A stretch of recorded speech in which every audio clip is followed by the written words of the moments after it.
It's the TEFL Express podcast, brought to you by TEFL Express, your partner in the world of teaching English as a foreign language.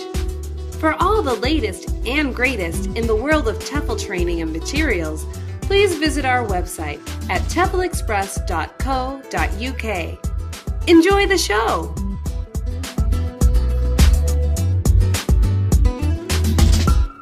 Hi, this is the TEFLCast, and I'm Adam, and today we're talking with Gregory Kreisman.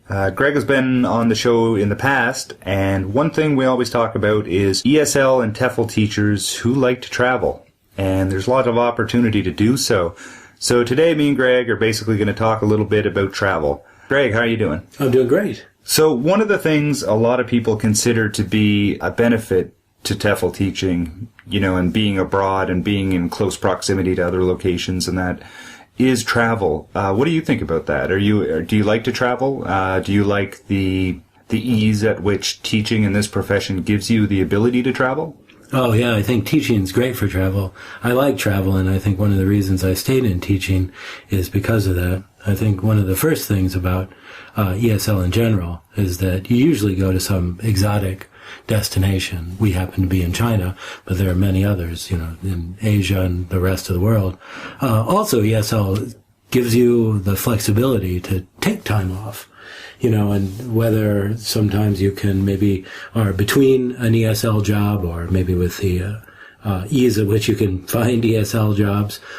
And then, like here in China, maybe there's just a lot of holidays that you can take advantage of. There's definitely a lot of holidays, and especially the Chinese New Year. Oh, yeah. Chinese New Year is pretty great.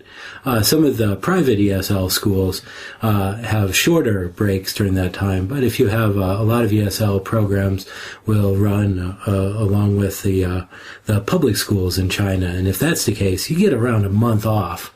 And it's pretty great time for travel because that's the Chinese New Year is January, late January, early February. It's a good time to see a lot of Southeast Asia. Yeah, it's a great time of year, especially being located where we are right in Beijing, because we're extremely north in comparison to a lot of China, and that time of year gets pretty dreary as far as weather goes. It sure is. Gray, yeah. Yeah, gray, overcast. Cold still. It's at the end of the cold, but it's still cold. Yeah, it's still, yeah. And just what a fantastic time to go down south. Absolutely. And I think it's a really great time to go to, places like Cambodia, which I went, last year.